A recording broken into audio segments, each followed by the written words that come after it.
I'm Jay Diff with the New Old Heads, and this is episode 472, featuring guest Brother to the Night. This week we had a thorough discussion on J. Cole's The Fall Off album, Bad Bunny, Kid Rock, and the Super Bowl halftime controversy, a few music reactions, and more.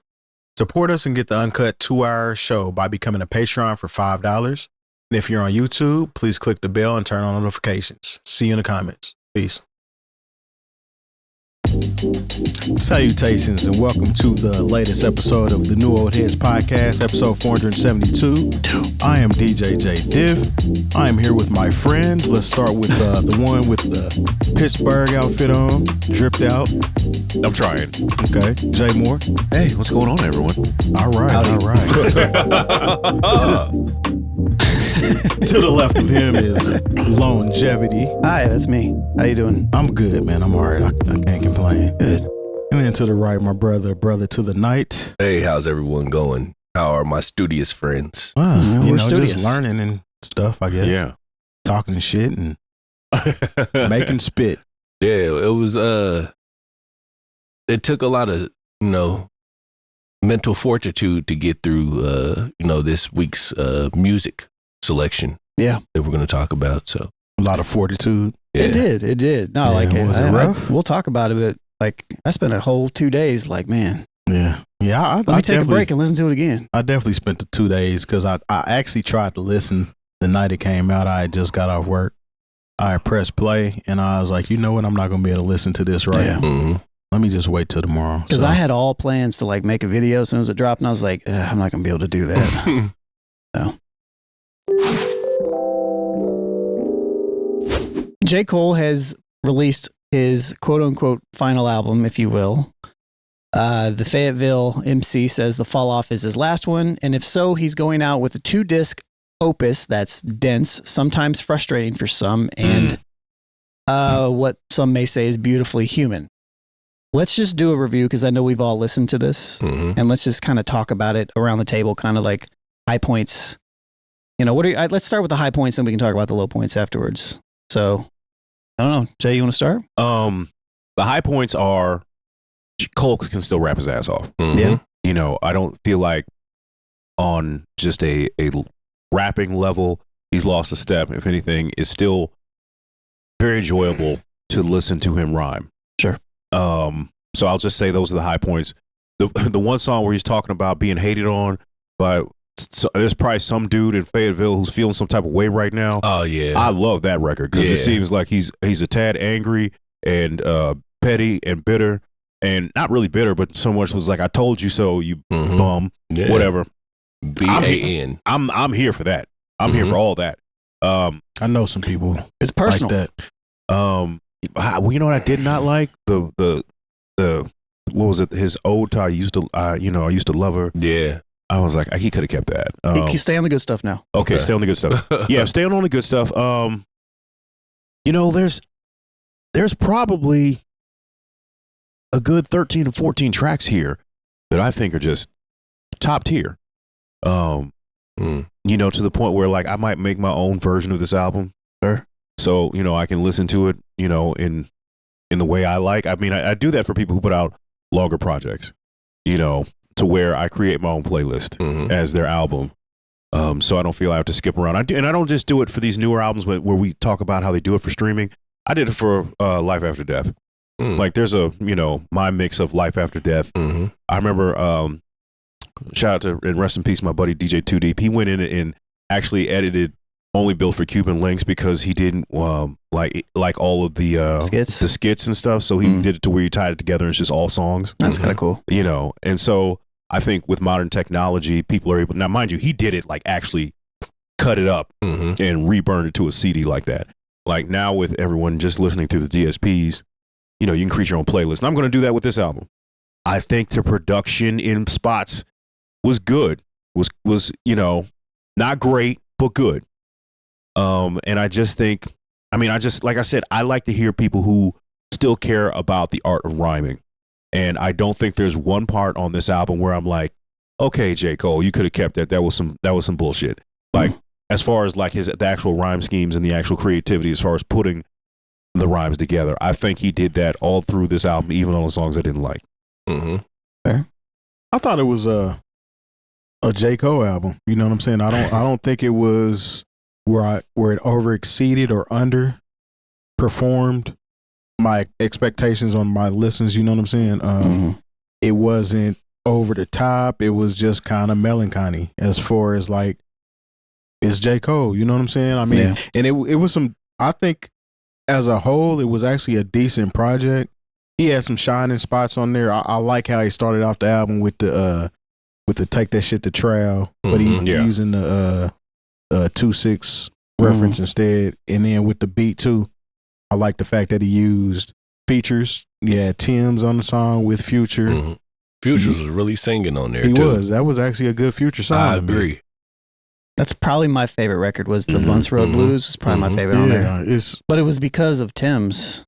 I think as a whole together, that the whole vibe of that song to me was God bless solid. that woman. Yeah, definitely God bless her. He did bless her. And I don't know. I just think it was a J. Cole project. It wasn't anything left for the imagination, to be honest with you. I mean, when J. Cole drops a project and it really hits you, like, damn, you know what I'm saying? That was serious. Like when I first listened to Forest Hill Drives or even KOD, those kind of had that different Cole energy to them, even some of the early mixtape. But like for the most part, Cole is going to give you Cole. So if you expect something else, it's almost like you don't know what artist you're checking out because it's just not going to be that. Fair. Yeah. What do you think, Byron? High points? High points. The man can rap. He can rap. Yeah, he can rap very well. He's supposed to be able to rap really well, but he can. Yeah. That's about it. Okay, just keep it real. Yeah, well, I mean, I think. Did you guys like disc 1 or disc 2 more? Because I like disc 1 more. I think I like 2. Yeah, I like disc 2 more. Really? Yeah, I liked 1 more because it felt a little bit more personal. Disc 2 just kind of felt like he was. Well, I think it all felt personal in a sense because like a lot of it has to do with being in Fayetteville, North Carolina. The second half of he's talking to his wife on a couple of them songs, to his kids. So I think it was still personal. Yeah. It was just personal on a different level. But in the second half of it, he also got into obviously how he still loves hip hop. He still likes rapping essentially. So the second disc to me kind of felt like he was rapping from a different perspective almost sometimes. Like just the subject matter, the way he was kind of pulling out and the homage references, which I thought that was cool. I thought the second disc, the fact that he almost every record had a couple pieces of like pulling from something else. Like it was cool in theory. You know, like, all right, cool. I get what you're doing there. I thought the beats, to Jay's point, were good enough. I don't think anything was over the top. Nothing stands out to me, really. He got a couple of joints from The Alchemist, or at least one from The Alchemist. He got at least one. He got one from Jake One, co-produced the I Used to Love Her joint. See, I'll get to it. But you know, I think you know, I said this in a video that I made. I think he checks the boxes off as far as like it's hard to be like super critical of J. Cole without being nuanced because he does everything technically right. You know, and so like to me, this is a solid project front to back. There's nothing that I would skip. You know, realistically, like there's nothing like I can play this straight through. And I can feel the same way. Now, what are you doing when you're playing? So what I would also say is like, if you're going to do that, you're going to have to be awake. Yeah. Because, you know, J. Cole kind of has this monotonous type of flow, delivery. Everything is like right here. There's not a lot of features. So it's hard, you know, that nothing breaks that monotony a lot, which is okay. I can't say that. I'm gonna shoot him some bell on that because he definitely gave me some different flows. He gave me different cadences a couple of times, and I enjoyed that. So, like I said, the man can rap, but and this is leading into negatives. Go ahead. Okay? Let's go down it. There weren't a lot of good songs. You know what I mean? Like when you talk about hooks.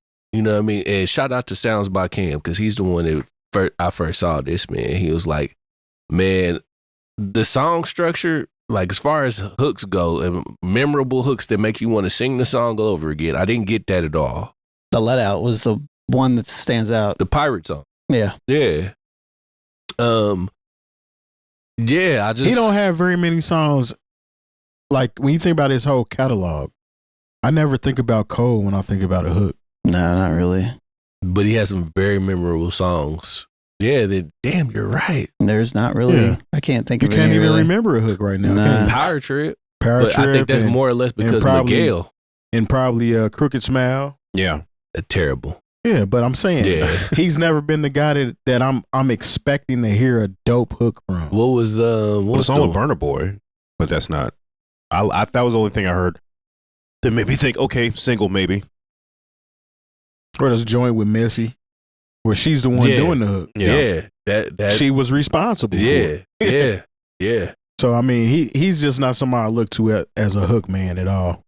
Did you like his singing on this project? I never really with his singing though. I mean, I didn't hate it. I thought it was just with a lot, and it's like right down the middle. Like I didn't hate it. I didn't love it. It was just like, all right. But that goes to my monotonous feel. It was just like everything was just good enough. It was just like, all right, cool. Man, was to me, man. This shit was just boring, man. See, you say you gonna shoot him some bell. I'm gonna shoot him some bell too, because like the things that Cole does, he's good at everything that he does. Mm-hmm. You know what I'm saying? So he's giving us quality work, but it's almost like we're too particular about what we want to hear that we critique his work so much, and it's still going to be good regardless. So it's like we're pulling straws because we already know he's going to give you a good body of work. It's going to be an A paper like we've referenced in the past. Yep. But we still, you know what I'm saying, have our ideas and opinions on the type of music that he presents. Like nobody can take away his rhyming ability. He's very, very dope technically. He knows how to put words and phrases and syllables and all of that shit together. But what do we think the main core thing that makes people say that J. Cole is boring is? To me, the issue is like it's the tempo of the album. It doesn't change. You know what I mean? Like it just seemed like one. That's what made it boring to me. Yeah, it was just one straight line. He didn't really give me. There was no plateau. You know what I mean? It was just just coasting. I think it's multiple fold. You know, I think that's part of it. I think it's also the fact that he doesn't introduce a lot of features sometimes. So the way that Cole raps in a very similar way that's similar to, he reminds me of Nas, he reminds me of Black Thought. We talked about this. Me and Nick talked about this recently, mentioned him. And, you know, there's a lot of people that don't like Nas and Black Thought because of the same type of things, right? Mm-hmm.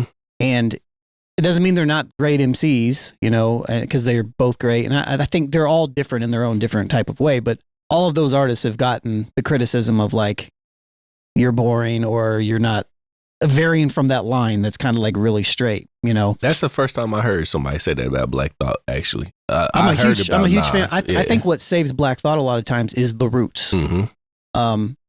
Just because and all the musicianship that's around it, you know. So like he's in that pocket very much so consistent, but like I don't really see them as the same. Like I put Black Thought way higher than J. Cole, but I can see how people can make that comparison.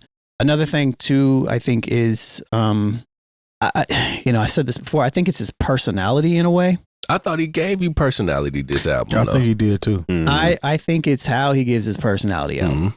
I think the best way that I can describe it, and I've said it in videos, I said it in the episode before that we've talked about. Like I feel like there's a lack of depth in his vulnerability. You know, I do think it's related to the fact that he wants to kind of keep this level of safety around the stuff that he puts out there. I don't want to sit here and say he's not vulnerable because he is, you know, that's not what I'm saying, but like he just doesn't go as deep and his personality isn't quite as like in my face as much maybe I would like for an artist who is as good as he is to be.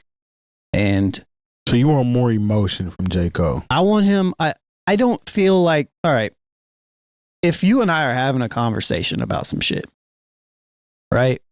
And I'm telling you about some shit that's going on in my life.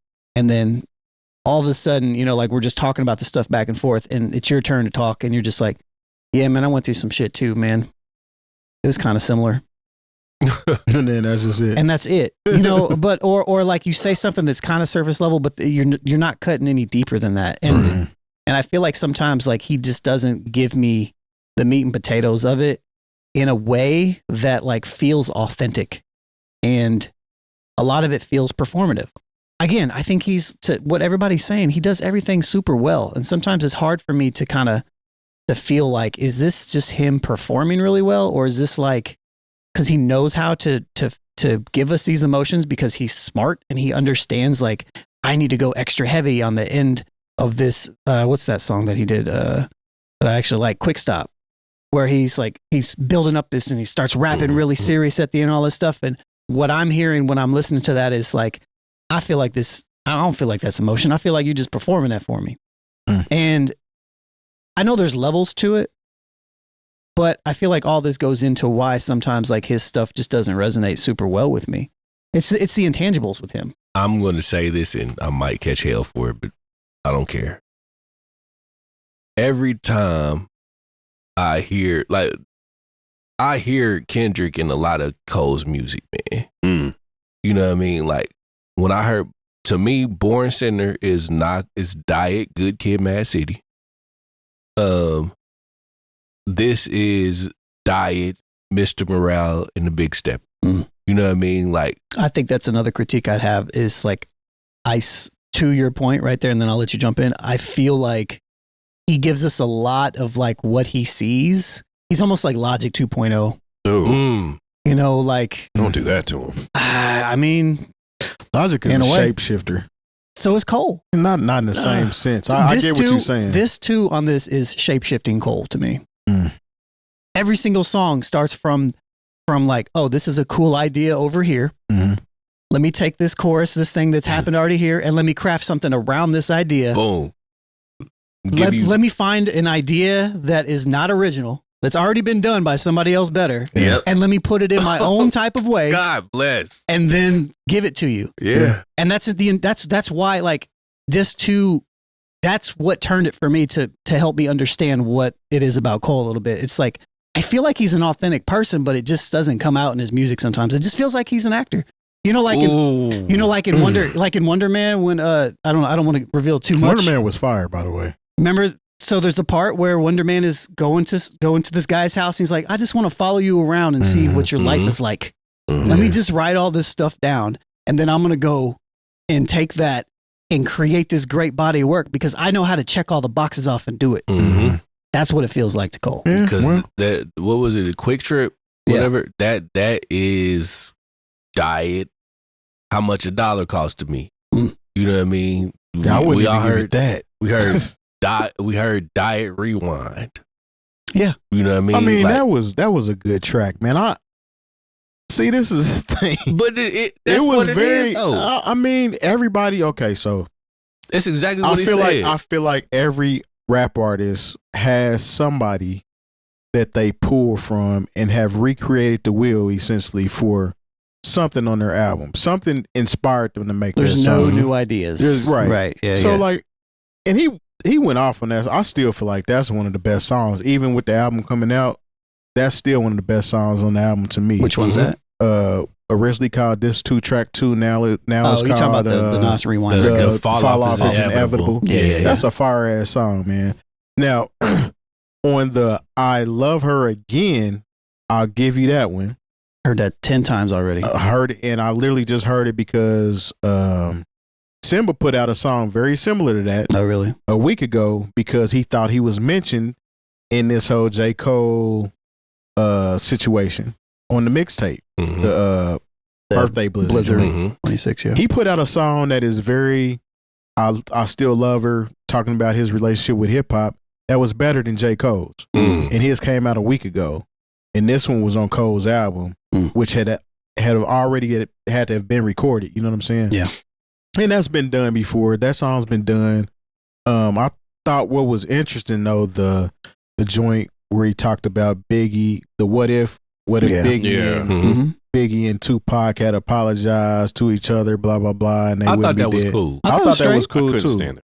You couldn't For stand. real? I thought the idea of it was dope. It just gave me the ick. I don't know what it was about it. A couple of these records actually did give me the ick. Like the DMX one did a little bit for me. I didn't like that one. Me too. I did not like that one. I was just like, what are you doing? Even though I get what that's one of the records to his lady, right?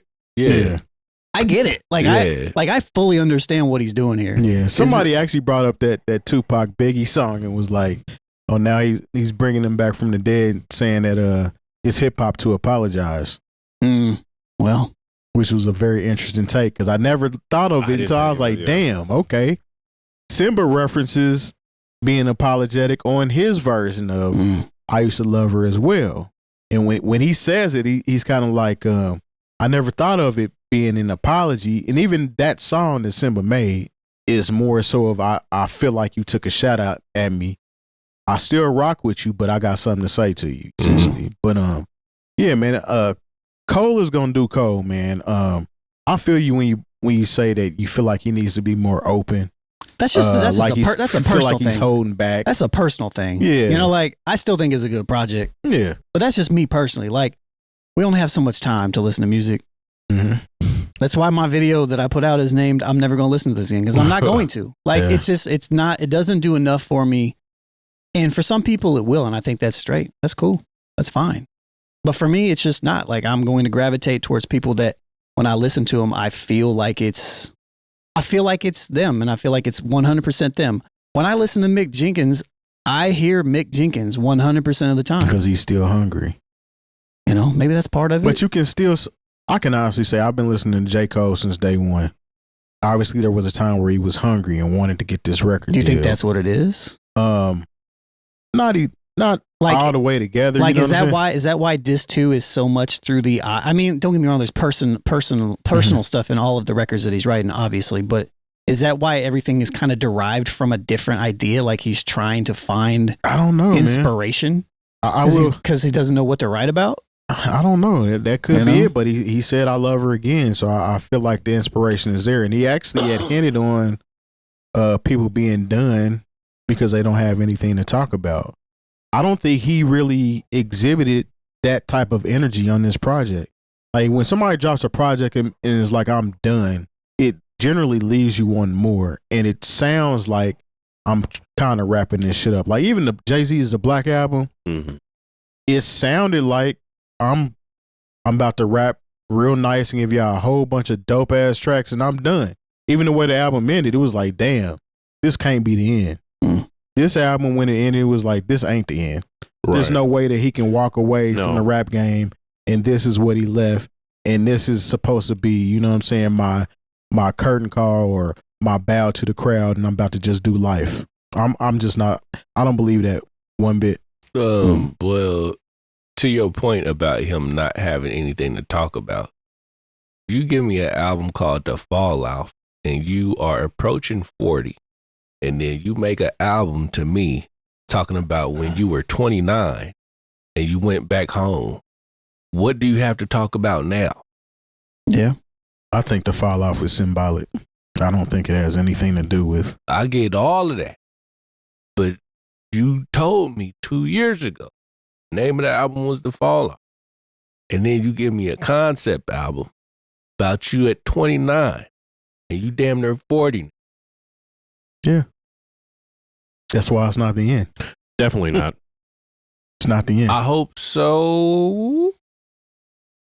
Yeah, I mean, he's gonna come back and he's gonna give you another J. Cole album, and we're gonna sit here and have the same conversation. Yeah. Like, it's a good album, but this is like a conversation that we can only have with certain artists. Yeah, you know, like as critical as I am of J. Cole, he's still better than a lot of people. Come on, that's what I was gonna go to next. It's like I would much rather hear so-called subpar album from J. Cole than that shit that Young Thug just put out. All right, I say it like this. It was a good album, but it was not fun to listen to. Yeah. Neither was Mr. Morale. Agreed. Yeah. When I listen to Mr. Morale, I feel like I'm listening to Kendrick.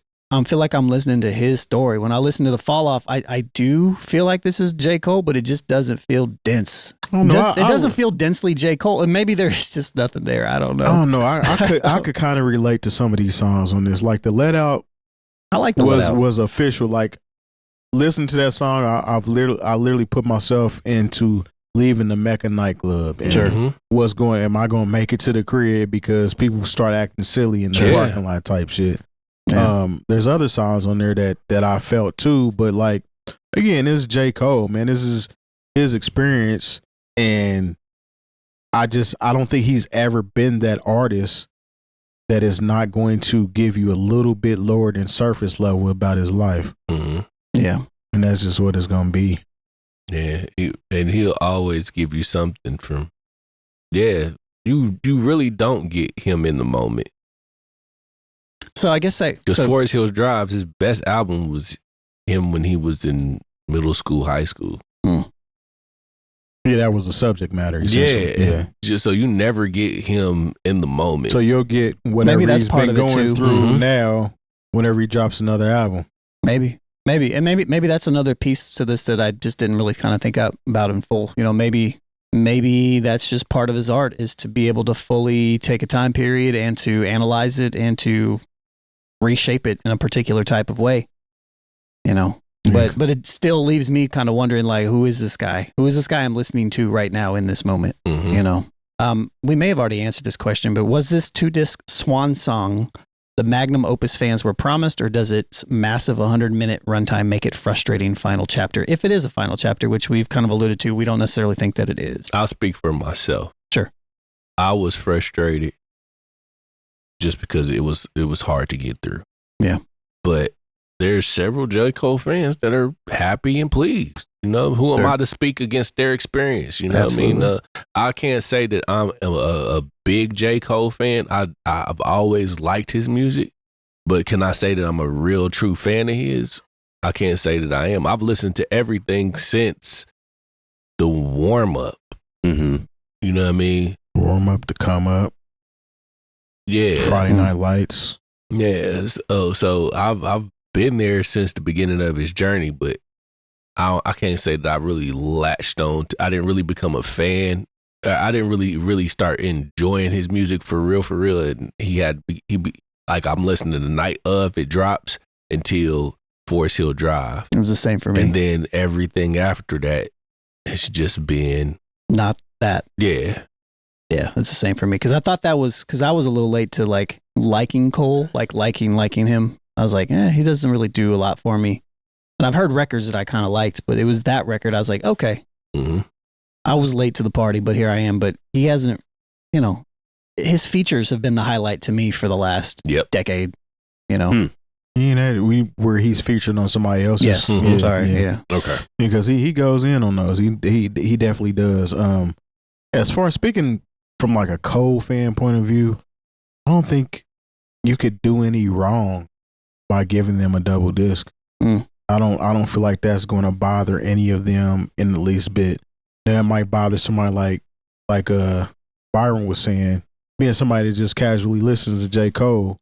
Yeah, you give me 2 discs and it's kind of like, I'm gonna get through it when I get through it. Yeah, it's the excitement of getting or listening to it isn't the same as a J. Cole fan, essentially. Mm-hmm. So, I mean, I don't like the runtime itself. It's a little excessive in today's world. Mm-hmm. But in the same token, all you was gonna do was press play on that one and then press play on the next one that came out the same Friday, and it might not even been as good. Sure. So I don't really think it matters. Literally, when Kendrick dropped GNX, it was very unfortunate for Ice Cube because he dropped the album the same day, and I was listening to the Ice Cube album and never went back to it once GNX dropped. I don't even know what the rest of the album sounds like. Like, to my point that I stated earlier, man, I had a much more enjoyable experience listening to Don Toliver's project, man. Mm-hmm. You know what I mean? Like, yeah, I did too, because it's a different type of music, though. Yeah. You know, Don Toliver is going to give you music that you are generally going to want to ride to, music you're going to want to be out having a good time to. J. Cole is a different type of listen. And again, you can compare it to books and TV series and shows and things of that nature. I would say a Don Toliver is going to be a comedy sitcom, whereas a J. Cole is going to be like a Law and Order type of situation. So J. Cole is your veggies and Don Toliver is candy. Essentially, yeah. Okay. Wow. What do you think, Jay? Look, man, it's just one of those things where, like, I think we're all it's weird that we all like the album, but we're somewhat frustrated with it. Yeah. You know, and so when I hear someone, you know, the whole idea of this is this magnum opus, and you know, I don't know about all that. I think it's a good album in his catalog. Mm-hmm. You know, but when we talk about running time, you know, we also have to think about the business of music, and you know what counts for a double sale or however they make this work on streaming. This one definitely do, because his runtime on these songs are like 5 minutes on some of them. Yeah, so you know, it's one of those things where I have to. I don't want to say it's cynical, but it's just a realistic look at how the music industry works and how, you know, the metrics and how things are tabulated. You know, like I said, I'm going to go in and create my own playlist out of this. There are certain songs I'm never going to listen to again. Mm-hmm. You know, not because I don't like them, not because they're not good songs, but like I said, everyone has a different vibe of what they're looking for. But you know, whenever at this point I see a double album, I have to okay, I see what you're doing there. You know, and I just don't ever. It's even for the double albums. Like I said, the double albums we all consider to be classics. It's a lot of filler there. Yeah. Mm-hmm. But I understand the business side of it. So, Unless you're Chris Brown. Yeah.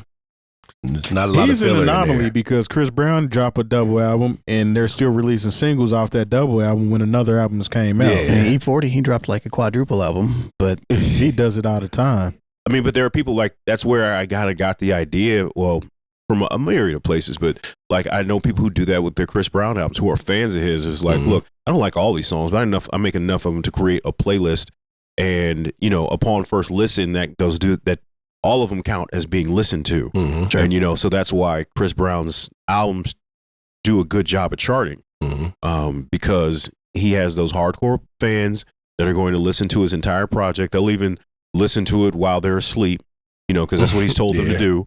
And then, you know, Cole didn't do anything like that, not that I know of. But then there are the people who are like, okay, these 7 right here are going to be in my heavy rotation. So if I can get 7 out of 24 to be in heavy rotation after you've listened to the entire project at least once or twice, then I've done my job as far as the streaming and the numbers and the business of music are concerned.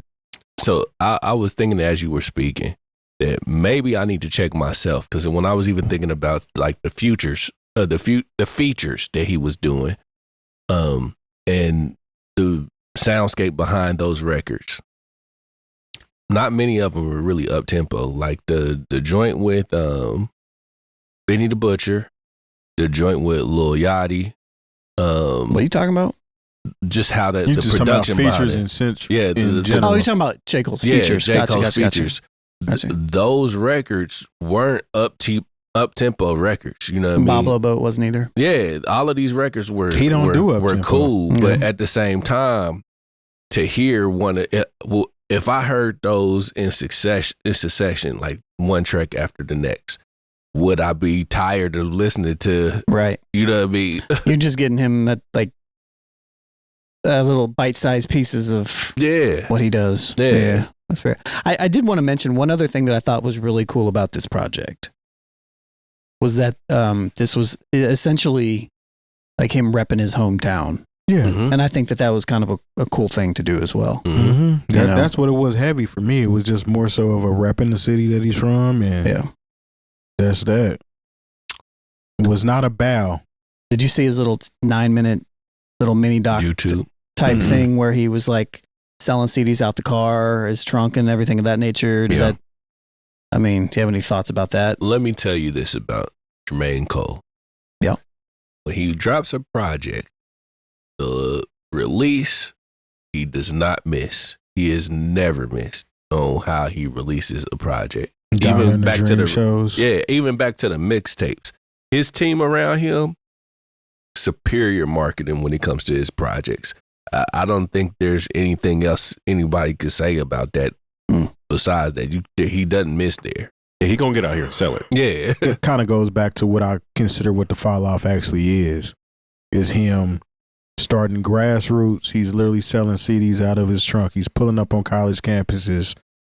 You know what I'm saying? Sitting with the people that are his fans, putting the CD in their hands himself. and he's no longer on Rock Nation. To me, that encompasses the fall off, essentially. I got on, and now I'm off. I really wanted to get a record deal. I got out here, learned how the music game works, decided maybe that's not for me, so I fell off of the record deal, so to speak. But he might have got a bad deal. Who knows? What's his name? LaRussell just signed a deal with Rock Nation. Right. And this isn't the first time he's been approached by Rock Nation. First time he declined their deal. Jay-Z actually told him, you declining that deal made me have to check what's going on and actually be a little more proactive in how I do this. The second offer worked for him. Essentially, it's just a distribution deal. I don't know what the ins and outs of J. Cole's deal was, but obviously he wasn't too happy with it at the end of the day, and now he doesn't have that anymore. So essentially, in some people's eyes, he might have fell off because he doesn't have a record deal. Yeah. Well, now that you say that he wasn't on Rock Nation anymore, maybe he gave him this boring album just because. I don't think this one is even on Rock Nation. This is not on Rock This Nation. is his. This is his. Well, never mind. Then I'll try. Try. Yeah. If you give this album a number, what do you give it out of 10? I give it a 7. I give it a, just because it's 24 songs. If it was shorter, I'd probably give it an 8.5, but I'd give it a 7.5. Respectable. I'll give it a 7. Like I said, there's enough on here for me to make my edits and create an album that I wanted to hear, and without the things I don't like. Sure. Most albums I can't do that for. I'm just putting them out there. Like, I just never come back to them at all. Yeah, I'll say 6.5, 7, somewhere around there. The first listen for me was like a 6. Mm-hmm. And I listened to it again. I was like, all right, this is better than, because to your point, it was like, oh man, I'm like having a hard time even making it through this project. Mm-hmm. But it got better. Ironically, I listened to the album while I was folding clothes. Folding clothes music. Yeah. Shout to Michelle for you. Some of y'all get that. All right, let's move on. You are now listening to the New Old Heads podcast. Our official 1-hour episode is released every Saturday at noon Eastern, but we share the exclusive uncut 2-hour episode to our Patreon members early every Wednesday. The show is brought to you by Coleman Dental, Indie CD and Vinyl, and Bringing Down the Band, and most importantly, you. Support the show directly by becoming a member at patreon.com/newoldheads, where we embrace the new, respect the old, and remain ahead. So Bad Bunny, we knew that this was happening. We talked about it before. Bad Bunny. He was the headliner at the Super Bowl halftime show, and it was electrifying, if you say so. I thought it was good. I thought it was a good halftime. I thought the story was great, but it wasn't just a musical spectacle. It was a cultural moment that kind of demanded attention. And this performance raised deeper questions about identity, representation, and the evolving definition of what American entertainment really kind of looks like on the world stage. So what did Bad Bunny's Super Bowl halftime show truly symbolize beyond the music and visuals to you? Or a statement about shifting power dynamics in pop culture? Anybody want to jump in? Well, it let me know that the conservative side of the aisle has an incredibly brittle spirit when it comes to things that aren't catered specifically to them. Yeah. It's just wild how you can control the White House, the legislature, and the Supreme Court and still feel slighted and feel like, you're losing your country because, Spanish is being spoken for 15 minutes and you don't understand the songs and they're not things that you consider to be Americana. I've heard people say we need real Americans. It's like, well, those people are real Americans. Laura Loomer said, "I need more whiteness." I mean, at least she was honest and said the quiet part out loud.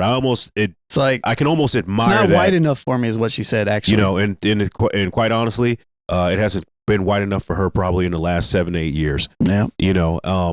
I thought, like I said, I enjoyed the performance. I know enough Bad Bunny to where I was like, okay, I know that part of that song, or I know that. Or I can just enjoy I'm one of those people, I can enjoy the production value, even if I'm not really into the records. Like, that's why I thought Rihanna's halftime show was trash. It was. because the production value was just, I mean, I understand she was pregnant, so there's only so much she was going to be able to do. But, so these are the things that I look for and can appreciate. We talked about this when Bad Bunny was first announced. Bad Bunny? But yes, indeed, him. Is that you have to understand what the metrics are here. You have to understand that nobody streams more than Bad Bunny. He sells a lot of records. He sells out shows wherever he goes in the world. Yeah. And you're mad because, let's just keep it real, the people that you put on for Turning Point, these are regional acts that don't even play everywhere in the United States of America. And it wasn't even a live show. And if you're thinking, well, why don't we have more of this? Because, the numbers came out that Bad Bunny, this is the highest rated Super Bowl show ever. I'm talking about over Kendrick Lamar, over Usher, over Michael Jackson. Bad Bunny is number one until further notice. Bad Bunny. So when you're talking about, I don't get it. It's not for you to get. For a lot of you, you just have to understand that. My thing is, why can't you just okay, it was all in Spanish. I know a little bit of Spanish, and I still didn't pick up on everything. And I'm sitting here watching it this is, it's cool. I don't like Bad Bunny's music. I don't like it. But I thought the halftime show was good. I thought it was a good halftime show. I thought it was a cool story, and how it kind of highlighted the things that it highlighted, and somebody actually got married on it. Actually got married. That was kind of cool. Going on. There was a lot going on. It was a lot going on, and it was. I thought it was good. What's not to like? Why are we at the point to where we can't just enjoy other cultures? Isn't that kind of the point of the United States of America? They do, except when it's time to put something on Front Street, because they love to go eat at other people's culture. They love Cinco de Mayo. Yeah. So, my question is, where was this hate and disdain when Gloria Estefan and Jennifer Lopez were on the same stage for Super Bowl? Or Shakira, yeah. Or even Bad Bunny the first time. Was hating. Well, if you can recollect back then, they actually didn't like that either. The thing was that they were speaking English. So the backlash wasn't about the show not being in English. It was more so about, again, they use it as this is what our kids are looking at, and this, that, and the other. Your kids see a whole lot more worse shit in your house. I know, because I've been in some of y'all's houses and this shit. But the problem with people in America is, if they don't feel like they can relate personally, they feel like it's not American, and it's hateful somehow. Yeah, it's very selfish, because you feel like you're the only one that inhabits this continent, where you're only essentially a third of it.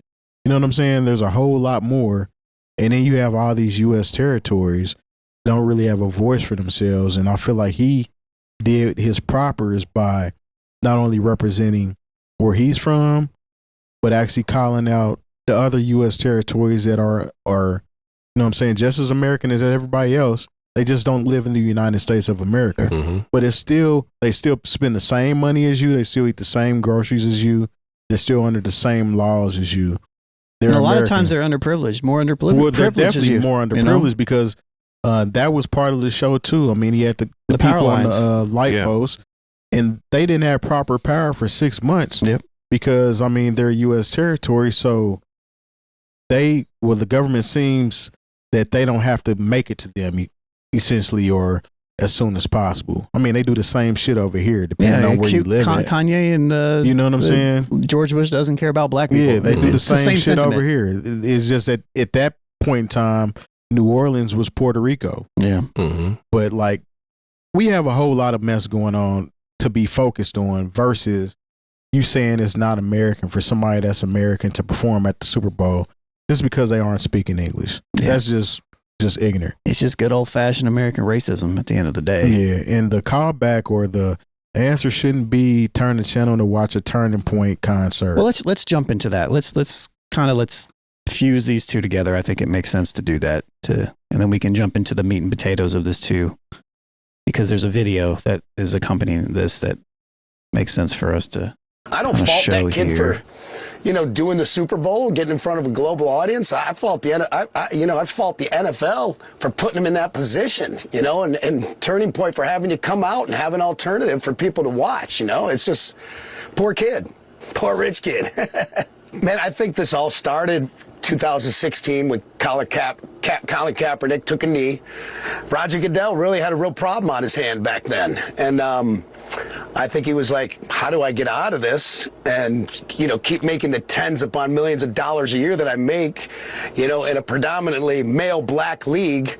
Well, maybe Jay-Z will do it, which nothing against Jay-Z. I respect him for his hustle and, his music. What's Jay-Z going to do? He's going to do right by his base. That's where you had Kendrick Lamar last year. There's a lot of people didn't get. I respect Kendrick Lamar, but wasn't my cup of tea. And, then this year you're like, wow, they're going to double down. And to me, it was kind of just like another middle finger to conservatives, to the MAGA, crowd, to my base, everything.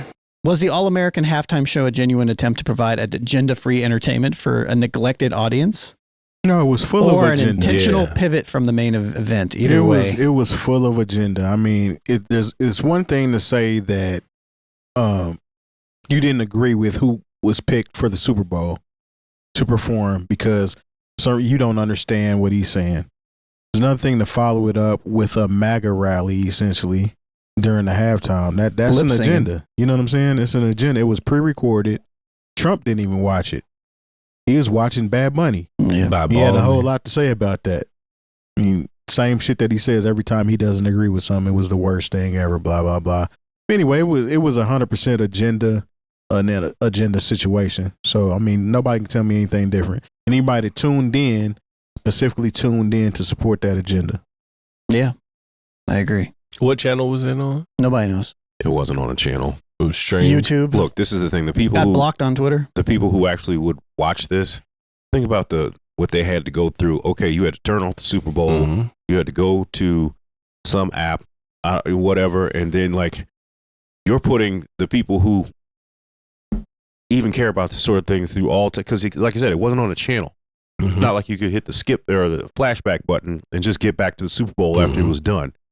And also there's only so much bandwidth. Look, if you can't get certain people from the Country Music Awards to show up to this sort of thing, they get theirs off at the CMAs. As far as, I won't say agenda, but you know what's going on when you watch. Mm-hmm. They had their little Obama jokes, I remember, and I remember when Beyonce showed up and they had to turn the comment section off because of the CMA crowd is going to do what it do. Bigotry. But this is another thing. Kid Rock is 55 years old. All right.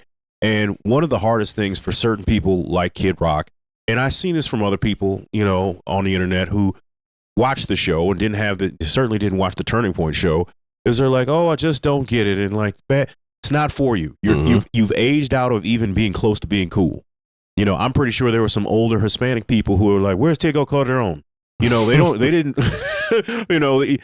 they might have been like, where's Daddy Yankee? You know what I'm saying? So a lot of people don't want to admit that they have aged out of cool. Mm-hmm. I mean, there was a local promoter here who was talking crazy, and it was like DJ Gino, and it's like he says the same thing after every Super Bowl, and it's like, dude, they are not going to get Confunction to play the Super Bowl, or if they didn't get Frankie Beverly to do it when he was alive, what I'm saying? Maybe that was a missed opportunity, but it's like a lot of you have aged out of cool, and it's so hard for you to figure it out, and you think that anything that is cool to the people who buy Honda Civics and energy drinks, what is cool to them is not cool to you anymore. I'm at a place where, a lot of the things that I don't sit and watch these award shows and say, oh, I don't get it. Why don't they bring New Edition out? Because I'm not cool anymore. Mm-hmm. A lot of you aren't cool anymore, and it's hard for you to accept. Life just goes on. And you have to figure that part of it out. Now, Kid Rock is also, he's just a tool for the right. He's one of their original tools, and I think he really believes this stuff. He's not like Nicki Minaj, who is just. No, he doesn't. He's Ted Nugent part 2. Yeah, but I think Ted Nugent, all those people who are from 2 blocks away from Toronto, but somehow have all these Confederate flags up on stage wherever they go. these people have decided what side they're going to be on, and they're not going to deviate from that at all. Like everything he said in that statement was like, oh, you know, I have no problem with Kendrick. You know, I have no problem with Jay, because he's still trying to tap dance around not being cool anymore, because he wants to say, I still have respect for these people. But then, you know, if you listen to the full interview, he says something about, you know, I think it was what's one of the three letters that they always, it was a DEI hire. And it's like, even with you seeing the results of the incredible ratings that the Super Bowl has gotten in the last 5, 6, 7 years, you still think, oh, well, you know, the only reason they let him do it or keep him around is because he's black. Like, for all of the things that Jay-Z's been successful at, whether you like Jay-Z or not, you know, you think still the only way he could have got that gig is that he's black. Yeah, but at the same time, I think that proves the point about, like, okay, let's say he is a DI hire. It proves the point that DI works. Yeah. So, like, even this argument that conservatives like to make about, oh, this is DI, you know, you're not even making a good argument.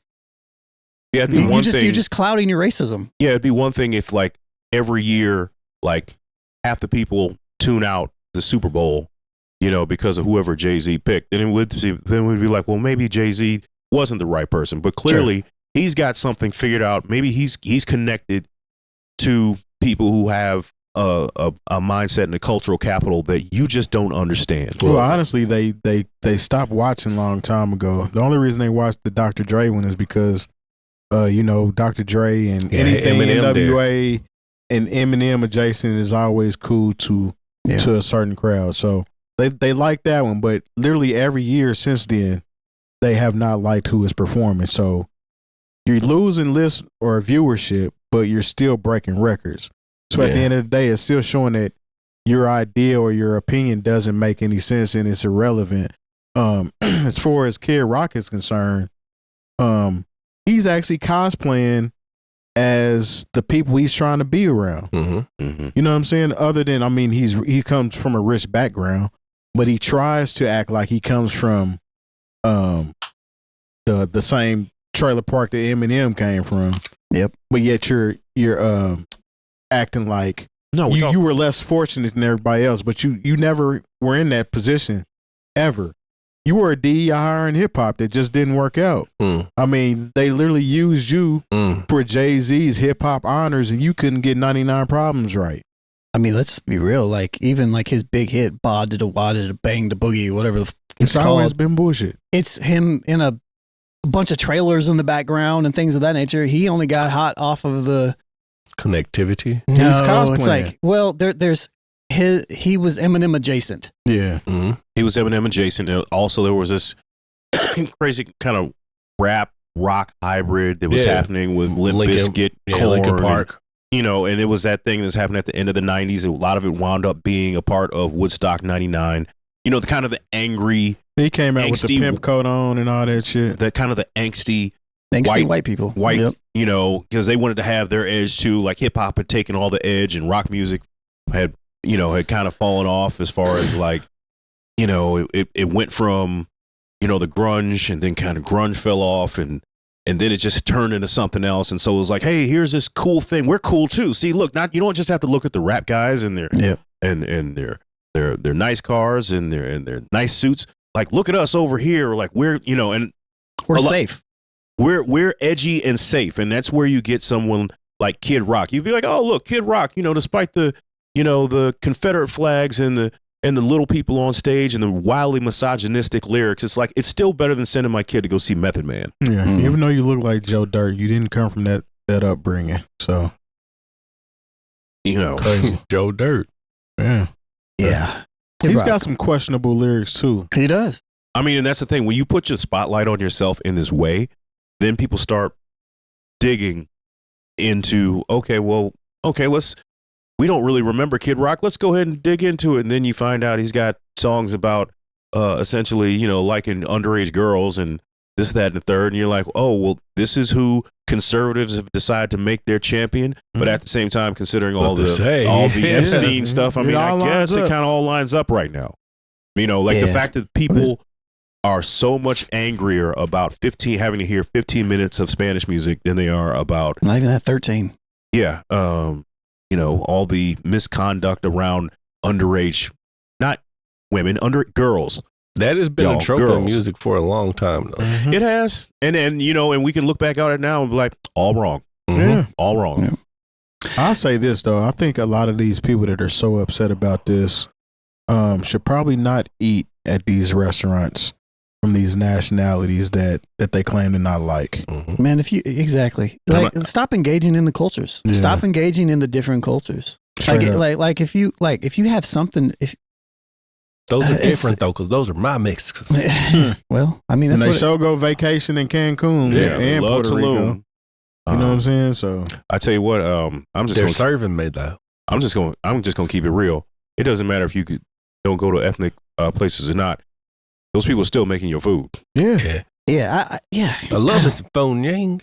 Yeah, and and I'll say this because the thing I mentioned earlier probably won't even make the main show, but I think it makes sense. But the Cato Institute put out an article recently that said that undocumented people in general have attributed $1.7 trillion since 1994 to the U.S. economy, and immigrants in general have reduced deficits is the actual technicality of it.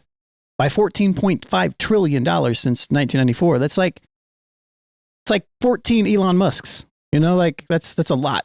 But you know who does add to the deficit? Who's that? Republicans. Yeah. I'm sorry. Republican states? Yeah, no, I'm talking about just Republicans in general and their policy. Like there's that too. When Bill Clinton wasn't president, for whatever you think about Bill Clinton, the debt clock was turned off.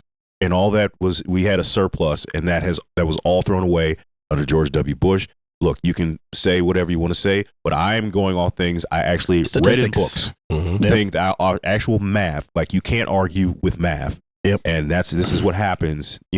Like all that stuff that happened with Doge. You know that added another 10 billion. Yeah, it was something ridiculous. Didn't do anything good. So all you did was put people out of their jobs, and you didn't reduce any costs. Now you're trying to get them all back. And guess what? They don't want to come back. And the reason why I bring this up, because even though it seems like a sidestep, is because this is where all of this is rooted from. That they're a drain on our society. Yeah, it's like, people hate the ICE stuff. The fact that Bad Bunny has to come out and make a statement as such, that he's making. About humanizing people from South America, Central America, or where the heritage is, even if they're U.S. citizens or if they're immigrants to any type of nature, or even undocumented people who are just trying to better their situation. Of that, this is all tied in together to why people are angry and wanted to go and watch a Turning Point thing with Kid Rock lip singing in front of a bunch of paid actors. Because apparently there was a Craigslist ad for it too. But just like there was the Melania movie. Oh, like was there? They were paying. It's just funny how, when we talk about numbers, it's like they can say, look at all the people who watched they tried to say like 5 million people watched the Turning Point situation, and they made it seem like that's a success. It was like the same way, like 89 million more watched the. No, like 130 million more. So. But they make it seem like, oh, nobody liked the Bad Bunny. Those all 130 million people hated it, and they're writing letters. It's the same thing with the Melania movie. Like, it cost $40 million to make. I think it made like 5 or 6 million. They're like, oh, it exceeded expectations. But like when Sinners comes out, we got to hear about how this is not successful. It didn't recoup, despite on a worldwide stage, despite what it did locally. And so it's like, Variety. We know Variety's bought and paid for. Mm-hmm. It's just one of those things where, like, okay, everyone seems to live, not everyone, but a lot of people live in their own reality, to where even when you show them the numbers, they're like, well, I mean, it is what it is to me. No, it's always. So I don't believe that. I don't believe the thing about this Cato Institute thing that I referenced is the Cato Institute is kind of a right-leaning institute in general.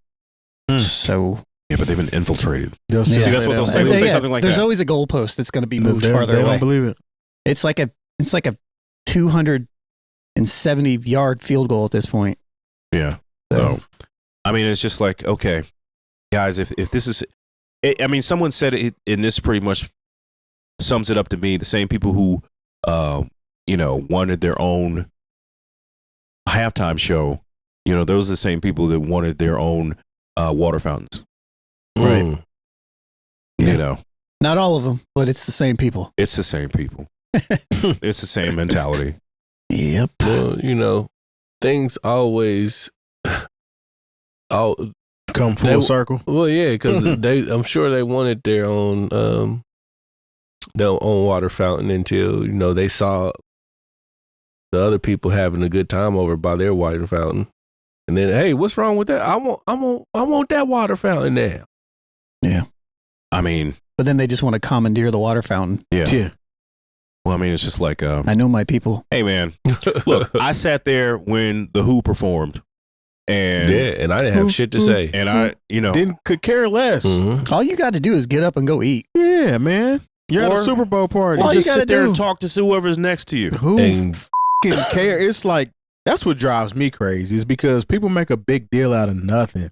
Like, even if you've been on Facebook for the past couple days, it's people arguing about the Bad Bunny show and the Kid Rock show.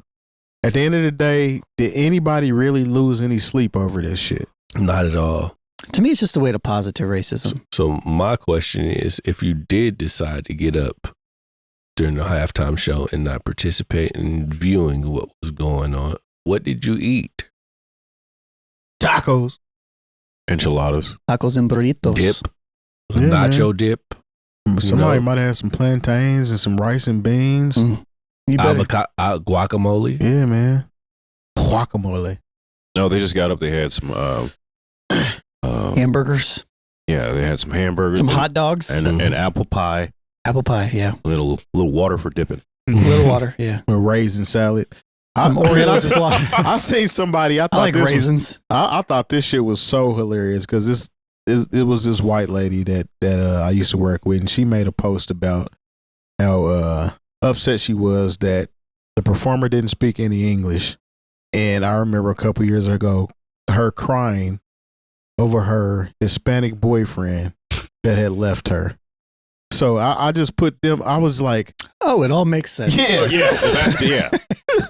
Now you don't like the Hispanics anymore, huh? Well, I mean, it's funny. You that, eat like, ass, but you'll. I'm sorry. It's just wild. Like, you don't seem to mind when Andrea Bocelli doesn't sing in English. Yeah. Hey, man. It's all disguised as race. It's all racism, man. It is. It's all it is. And it's just, it's old, man. It's old. Who cares? You literally just, everybody that watches the Grammys, you listen to and watch some shit that you've never seen and don't care to even be interested in. But you watched it because it's part of the Grammys, right? It's a music show. So you watched it. Culture, man. And then when somebody came on that you did like, you clapped and you applauded and you was like, yay. And then somebody else came on stage. You didn't know who they were. You might have took a bathroom break. But it wasn't a reason for you to be like, we need to create our own awards. So everybody that's speaking is only in English and it's only country music. And they all got to be just like Jelly Roll. They're afraid. They're afraid. White people are afraid of the tanning of America. That it's the great replacement theory is what they're afraid of. They're afraid that they're going to be replaced and they're not going to be we're not going to be the central of, I don't know. So they're worried about being minorities. Yeah. And when they were minorities at one point, because there's no such thing as a white person. Mm-hmm. Exactly. It's just a mixture of Germans and Irish people, and they just all came together and decided, okay, we're all white now. Because at one point in time, they didn't want y'all over here either. It's just a social construct. So what they're is it because minorities are maybe treated worse? Is that why you're afraid of becoming a minority? I mean, like, you workshop these things and it all becomes very obvious, you know.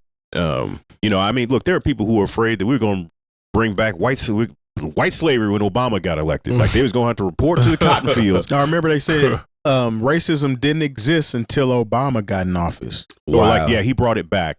It was like, no, they said it didn't exist. Well, see, that anybody who says that, I mean, ask a black person older than 60 about when racism didn't exist in this country. Yeah.